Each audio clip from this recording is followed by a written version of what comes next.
हीरामन एक गांव का सीधा साधा, ईमानदार और भोला भाला गाड़ीवान है जो अपनी बैलगाड़ी से सामान ढोकर अपना रोजी कमाता है। सालों से वो नेपाल के मोरंग राज्य से लकड़ी, धान और कभी कभी चोर बाजारी का माल ढोकर लाता रहता है। एक दिन उसकी गाड़ी चोर बाजारी के सामान के साथ पकड़ी गई। मुनीम जी उसके गाड़ी में छिपा था और पुलिस के टॉर्च और लाठी के मार से बच नहीं पाया। हीरामन को जेल का डर नहीं था, लेकिन अपने बैल का चिंता ने उसका दिल तोड़ दिया, क्योंकि जेल जाने पर बैल बिना चारा पानी के भूखे मर जाते या सरकार उन्हें नीलाम कर देता।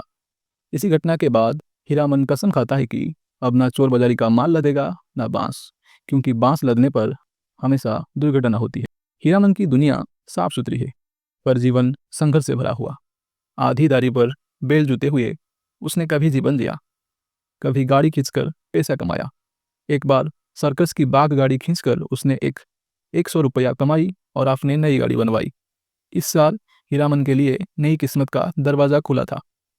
चंपानगर के मेले से काली ओढ़नी वाली एक रहस्यमयी महिला हीराबाई उसके गाड़ी किराए पर लेती है।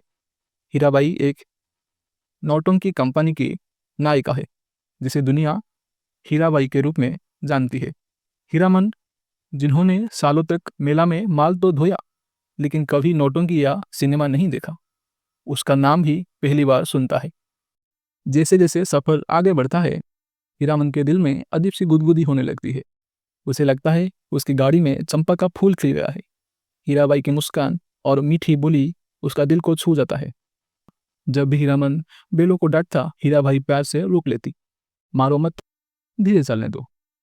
हीरामन एक सीधा साधा, लालची ना होने वाला आदमी है। उसकी सोच और बातें हीराबाई को पसंद आती है। हीराबाई महसूस करता है कि ये गाड़ीवान बाकी आदमियों की जैसा नहीं है, उसमें कोई छुपी हुई पवित्रता है।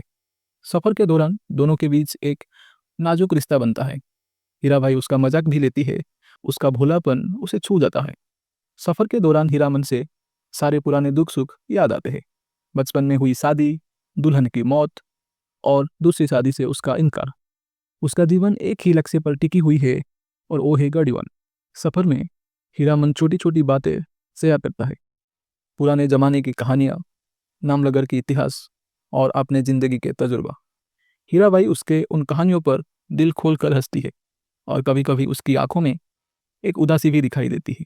हीरामन हीराबाई के लिए एक अलग ही किस्म का आदमी है, जो नौटंकी या सर्कस के दुनिया के हिस्सा नहीं है, बल्कि भोलापन और ईमानदारी का प्रतीक है।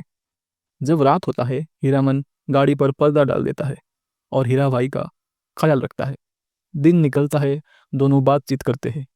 हीरामन बांस, मेला और गांव के किस्सों पर बात करता है, कभी कभी गाता भी है। हीराबाई उसकी आवाज़ सुनकर कहती है, वाह, कितना बढ़िया गा लेते हो तुम। और हीरामन लाल हो जाता है, पहली बार शर्माता है।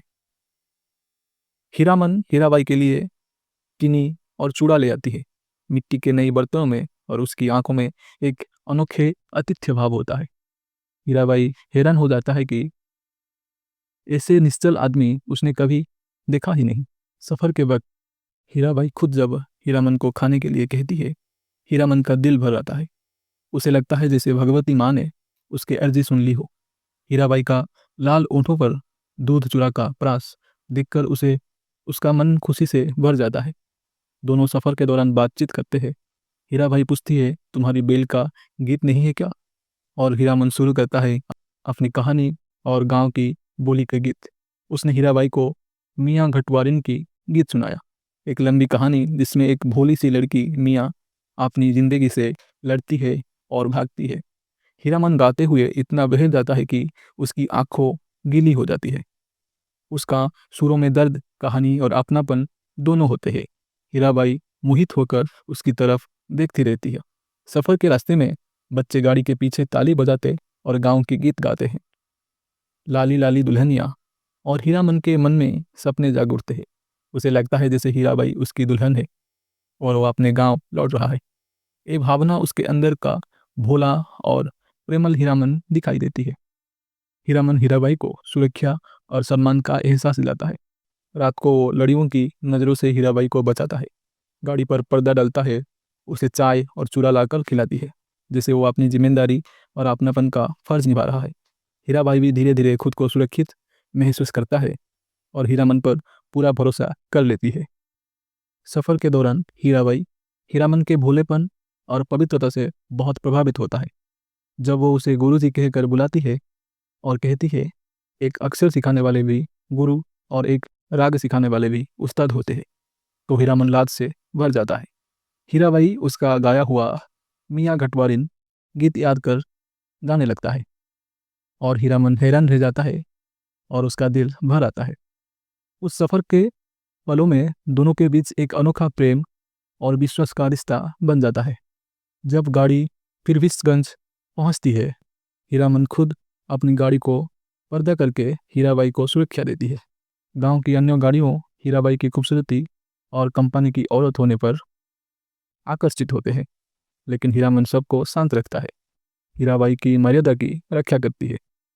हीराबाई भी उस पर भरोसा जताती है और बेपरवाह होकर उसके साथ बैठती है। लेकिन अचानक कहानी में कसक भर देती है एक घटना। हीराबाई को बक्स उठाने वाले नौकर आ जाते हैं, वही जो चंपानगर में आया था और बाद में गायब हो गया था। वही आकर हीरामन को भाड़ा और दक्षिणा देती है, 85 85 50। हीरामन के लिए ये पल बिजली की तरह गिरता है। उसका मन कहता है हीराबाई के साथ बस सफ़र तक था, अब वो अपने कंपनी वाले जीवन में लौट रही है। हीराबाई हीरामन को कहकर जाती है, कल सुबह रोहता कंपनी में आ जाना, पास बनवा दूंगी। पर हीरामन चुप रहता है। उसके दिल में कुछ टूट जाता है, पर वो मुस्कान झूठी सी मुस्कान के साथ पैसा ले लेता है। जाते जाते हीराबाई उसके बैलों को प्यार से भैया कहकर अलविदा कहती है और बैल भी उस शब्द पर कान हिलाते हैं। हीरामन के लिए ये पल एक साथ सुख और दुख देने से भरा होता है। उसने हीराबाई में एक सपना देखा था, लेकिन वो सपने उसके गाड़ी के साथ रुक गया। अंत में मेलों में गूंज आ जाती है, आज रात रौता संगीत कंपनी की मशहूर एक्ट्रेस हीरा देवी। और हीरामन समझ जाता है कि हीराबाई अब हीरा देवी बन गई है। कंपनी गांव-गांव घूमकर नाटक की ऐलान करती है और मेला जगमगा उठता है। गांव-गांव में बाजे वाले घूम-घूम कर नाम लेते हैं। हीरामन, जो पहले हीराबाई के कंपनी होने पर खुद से खफा था, उस ऐलान से खींचता है। लालमोहर और धनीराम उसे समझाते हैं कि जा, नौटंकी देख कर आ, हीराबाई ने बुलाया है। आखिर हीरामन भी मान जाता है और लालमोहर के साथ रोहता कंपनी के खेमे पहुंचता है। वहां पहुंचते ही एक सफ़ेद कोट वाला उनको रोकता है, और जैसे ही हीराबाई कहती है, ए मेरा हीरामन है, अंदर आओ, सब दरवाज़ा खुल जाता है। नेपाली दरबान भी हंस पड़ता है और हीराबाई 5 पास भेजती है, कहती है रोज आना, सबका ख्याल रखूंगी। हीरामन अपनी काली थैली हीराबाई के हिफाजत के लिए दे देता है। उस पर उसका विश्वास गहरा था। शाम के नौटंकी के लिए भीड़ उमड़ पड़ती है। हीरामन, लालमोहर, पलटादास और लिसनवा सब नौटंकी देखने जाते हैं। पास की वजह से वो आसानी से अंदर चले जाते हैं। टेंट के अंदर उन्होंने पहली बार थिएटर का माहौल देखा। कुर्सियाँ, पोस्टर, पर्दा और स्टेज। तबाही मचती है जब हीराबाई स्टेज पर आती है और कुछ लोग उस पर भद्दे टिप्पणी करते हैं। ये बात हीरामन के दिल को छेद देती है। उसकी आवाज़ बिजली की तरह गूंज उठती है। उसके साथी भी गुस्से में आ जाते हैं। लालमोहर मुक्के चलाता है, पलटादास एक आदमी की छाती पर चढ़ के उसे पीटने लगता है। हंगामा और चीख पुकार मच जाता है। धोनीराम डर के भाग जाता है। मैनेजर और नेपाली सिपाही भागते हैं। दरोगे भी लाठी ले आते हैं। तीनों पीटते हैं, लेकिन जैसे ही हीराबाई का नाम आता है, मैनेजर दरोगे को समझाता है ये लोग हीराबाई के आदमी हैं, उसकी जान के रखवाले हैं। नाम सुनकर दरोगा तीनों को छोड़ देता है। कंपनी के मैनेजर उनको 1 रुपया वाले दर्जे में कुर्सी पर बैठा कर कहता है, यहीं बैठो, प्यार से नौटंकी लिखो। पान भी भेजता है। कापात घर में शांति वापस आ जाती है। हीराबाई वापस आती है और नौटंकी फिर से चल पड़ती है। नौटंकी का शोर, नगाड़े की आवाज़ और हीराबाई के नाम के जादू मेला के माहौल रखता है।